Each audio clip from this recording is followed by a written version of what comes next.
Hello everyone. Uh, Thanks for this. And today I will be talking about what's new with WSP Commerce version 9.0.0.7. Um, yeah, let's get into overview. And I would like to talk about more on the what's new with WSP Commerce version 9.0.0.7 and discontinued functionalities, deprecated functionality, and the migration in brief. Yes, let's start. We all know WebSphere Commerce version 9 is very different from the previous versions. They have included a lot more things within the WebSphere Commerce version 9. Majorly, we can see containerization, WebSphere Liberty Server, store separation, store server architecture, support for headless architectures, and extensive customization. So, what is the new thing with the containerization? So containerization is like, it will provide a robust and a rapid change with respect to, I mean, installation and operating in a cost-effective manner. Also, it provides, uh, opportunity to host all the applications in a private or a public or in a hybrid manner. All the applications. IBM has included WebSphere Liberty Server. We all know WebSphere Liberty Server is a very lightweight component, and it acts as a replacement for the VAS application server. Since we use the WebSphere Liberty Server, it is like a less complex architecture and runs the applications faster. The reason behind the store separation is they have included store module as a separate Docker module in the WebSphere Commerce version 9.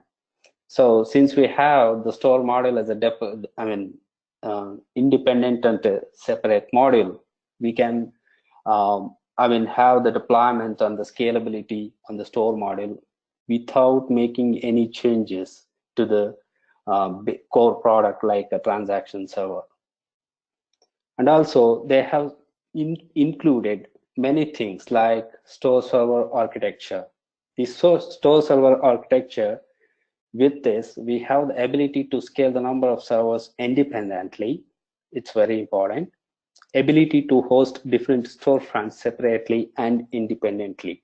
So we can have multiple storefronts and we can host multiple storefronts independently without making any changes to the rest of the things. And also we can provide more frequent software releases to the storefront. And also we can improve the security since developers don't have the direct DB access from the store servers. And also the very important thing is external customization. See, this is such a fantastic component that without making any changes, what are the customization we supposed to carry out from the application point, we can include all the things in the external customization. So with this approach, we can avoid customization of the code product. So we can save our time. We can save our time in terms of avoiding extensive retesting, and we can also simplify CI and CD pipeline. So that's about the overview of version 9 WebSphere Commerce. IBM, after releasing the version 9, they have included a lot more things with respect to providing the feasibility and optimizing the product from taking the input from the various customers. So I have grouped and listed very important things with respect to business, with respect to the developers, from business users, administrators as well. So let's see what's new at WebSphere Commerce version 9.0.0.7. IBM has started supporting direct migration. We can migrate our applications now from version 7 with feature pack 6 or with feature pack 7 without having WebSphere Commerce version 8 directly into the WebSphere Commerce version 9. With this, they have also included a document guide to transforming the existing search board services to the REST-based services. Yeah. With ability to pull Docker images from IBM Cloud Registry, we can to do, since we talk about the Docker images, all the they have included all the applications in the different and independent modules within the Docker container. So we can use our Docker ID, Docker token, and the Docker registry URL. So we can directly download Docker images from the IBM Cloud Registry using the IBM Cloud Registry URL. So we have a fantastic functionality, like we can store the logs into the different containers. Since if we are going to use the different containers, so we can store the logs outside the container, outside the Docker container. With it will help us to analyze and to troubleshoot the issues outside the container without having access. Even though if the Docker container does not exist, you can still be having the access to the log files. So it will fasten our troubleshooting with respect to production. So IBM has integrated Watson Commerce Insights along with the Watson Content Hub. In the previous versions, when Watson Content Hub was included within the WebSphere Commerce, so we were unable to, meaning like there was a limitation when using or in integrating WebSphere Commerce, Watson Commerce Insights. Now IBM has removed that limitation. Now we can use Watson Commerce Insights as well as Watson Content Hub and the IBM WebSphere Commerce environment. They have provided fantastic thing for the search. So we can make to start search server Docker container by retrieving the parameters from the container environment variables. We can make the search as a repeater or as a slave by making necessary changes in the configuration. So in the recent, with version 9.0.0.3, IBM has started supporting migrating the Elite starter stores. Elite is a B2B.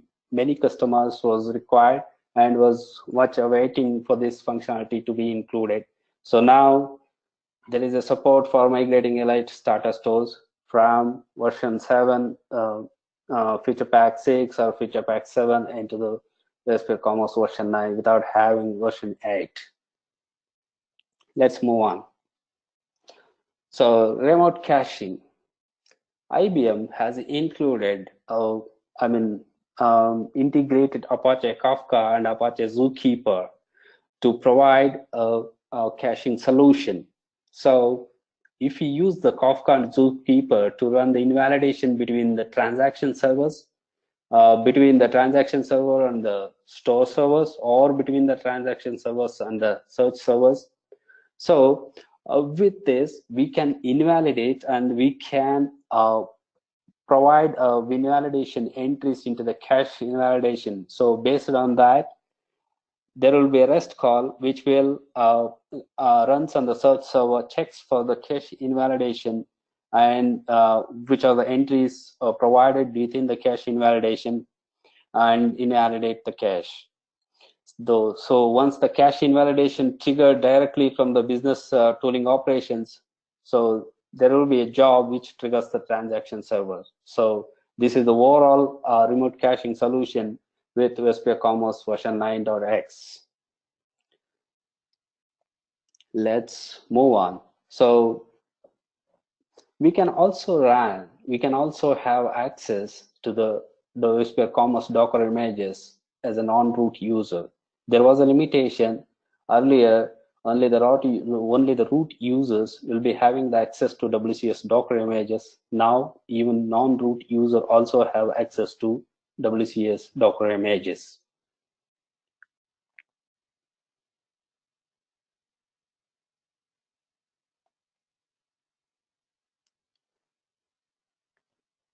So there are a couple of reference solutions for the Docker container. So it is like they have provided a standard set of container platform how it's supposed to be for the few customers. So IBM has provided a reference for Docker container solutions with respect to IBM WebSphere Commerce version 9.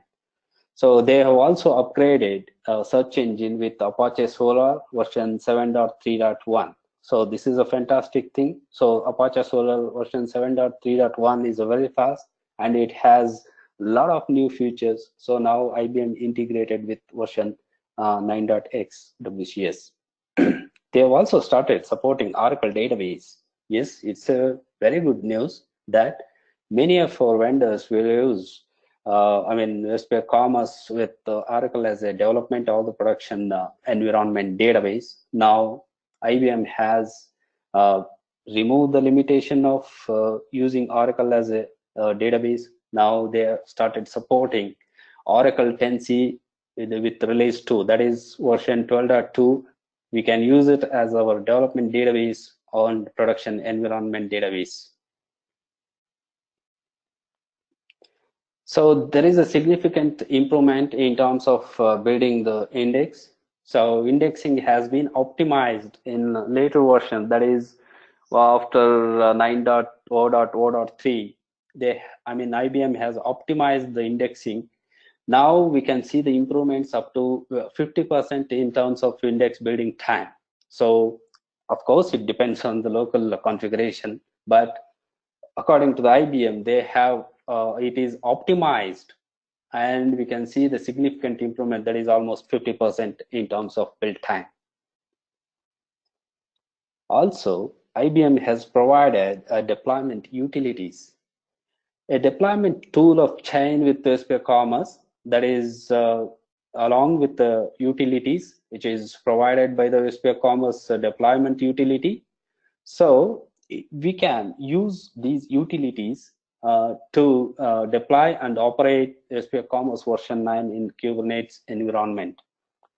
Google Kubernetes is a very optimized and a fantastic cloud solution. So IBM has understand the significance and the importance of the Kubernetes integration. Now IBM has included it as part of the deployment utility.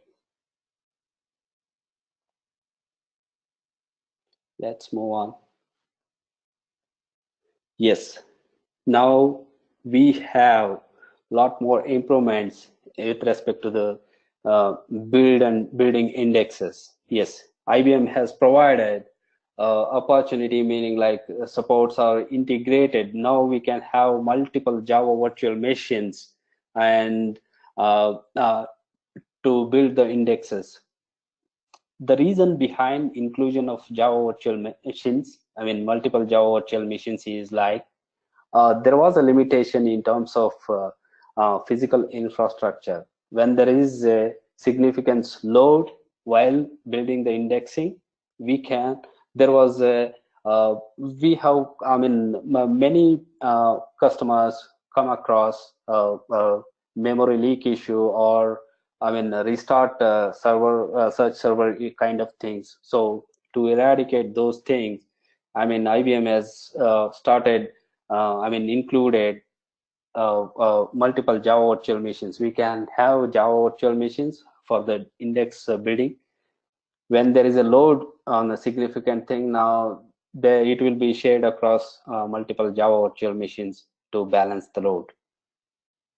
Yes, there is a integration, meaning like IBM has started supporting social networking accounts. Now we can directly log on to the storefront using the social networking accounts. It's a good news for the users who has already into social networking. So without registering on the WebSphere Commerce storefront, they can use their social networking accounts and log on to the storefront and browse and buy the products. So with all these things, they're also, IBM has also provided a privacy-oriented REST APIs. So this is a good enhancements with respect to ability for the shoppers to opt in or opt out for providing consent for any targeted personalization or marketing activities or promotions. Yes, users or the shoppers should be able to opt in or opt out their consent for targeting personalization.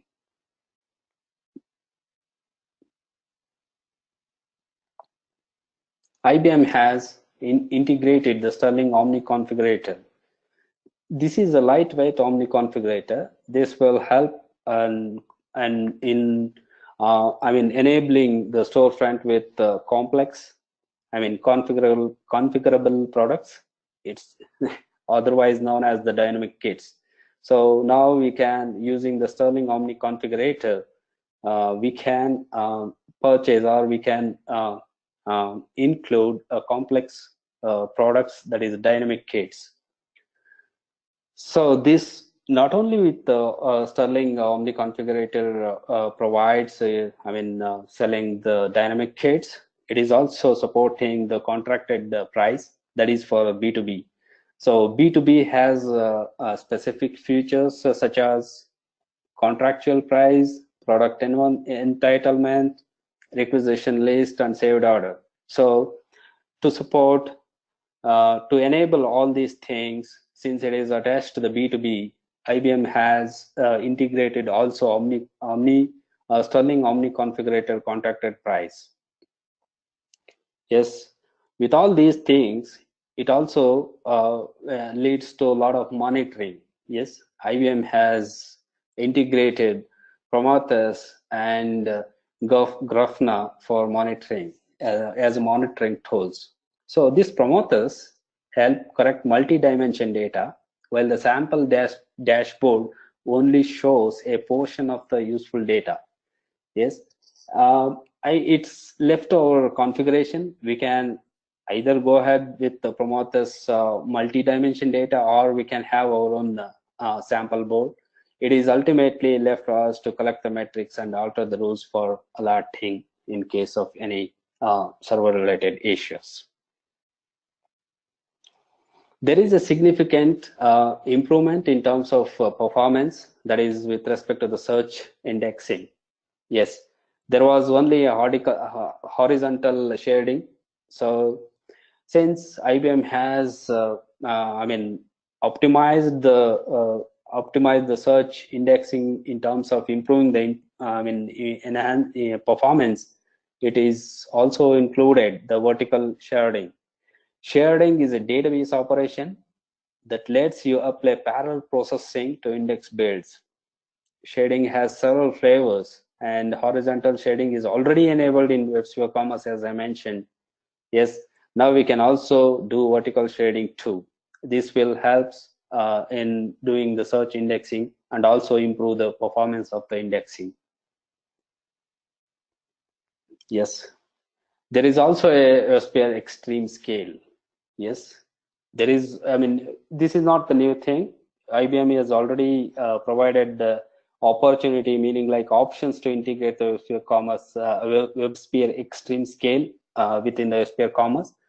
For now, they have included along with version 9.0.0.7 or later. Now we can have IBM WebSphere Extreme Scale to improve the performance in high volume implementations.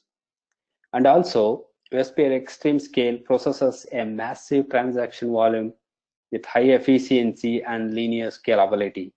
So this will help us in integrating the WebSphere Extreme Scale to provide significant performance benefits. And with this, we can analyze and scale our applications based on the analysis provided by the WebSphere Extreme Scale.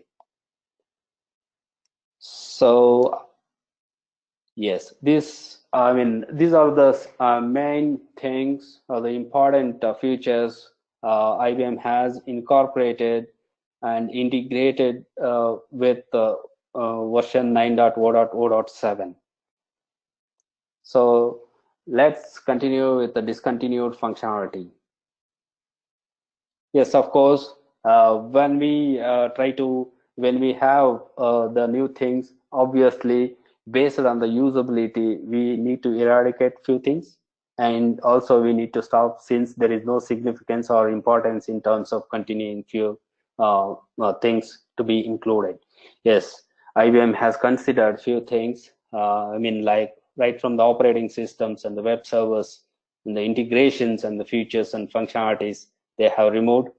It's quite straightforward that they have stopped, functionality supporting AX, IBM I and Windows from operating systems and environments point of view. They stopped supporting and discontinued the functionality of Microsoft IaaS. They removed the Sterling configure, price, and quote. So, and also they have removed many utilities like file loader, file prop, mass extract, mass load, publish store, etc. Since there was no importance to continue with these functionalities. Yes, let's move on to deprecated functionality.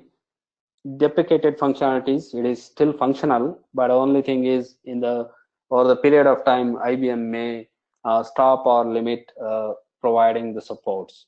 Mainly, since we have within the WSPR Commerce services, we have SOA and SOI architecture. IBM deprecated SOI integration, that is service-oriented integration services. And also, since we have Java persistence layer API, they deprecated data service layer. And also there is open application group messaging. This is the standard which we have used in the storefront.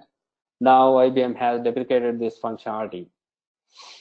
Request for quote is listed and it is deprecated with the WSPR Commerce version 9.6. And also in place of ATP inventory model, we have the dynamic. Since IBM has found that or come across that ATP inventory model is a little complex, so they're replaced with the DOM inventory model. And the return process also is a deprecated functionality now with WSPR Commerce version 9.x. So now we come to migration. Yeah, we already talked about the migration a lot. So we all know many applications are built on WSPR Commerce version 7, version 8, and version 6. So since I already mentioned in the previous couple of discussion, when I talk about the WSPR Commerce what's new, IBM has provided a direct migration from version 7 with feature pack 6 or 7 without having version 8. So the overview, mainly migration is a very costly call. So many companies to have the new functionalities, sometimes there will be even though from the business point and there is no importance or point to adopt it, there is no option to, but migration is important and very carefully we should supposed to. With respect to the overview, we need to plan for the migration. Without planning, migration will never be succeeded. So carefully we have to plan for the migration, right from the components, right from the customizations, what we have, right from the migration of the data, what we have to the latest one. And also we have to have the practice phase. Yes, we cannot, after planning, we have to practice the migration. That is not on the higher environment, on the local or the development environment. We have to practice it so that we will come to understand where and all, what and all the mistakes, and so that we can avoid those mistakes while doing the production migration. So basically, the migration plan involves site analysis and preparation.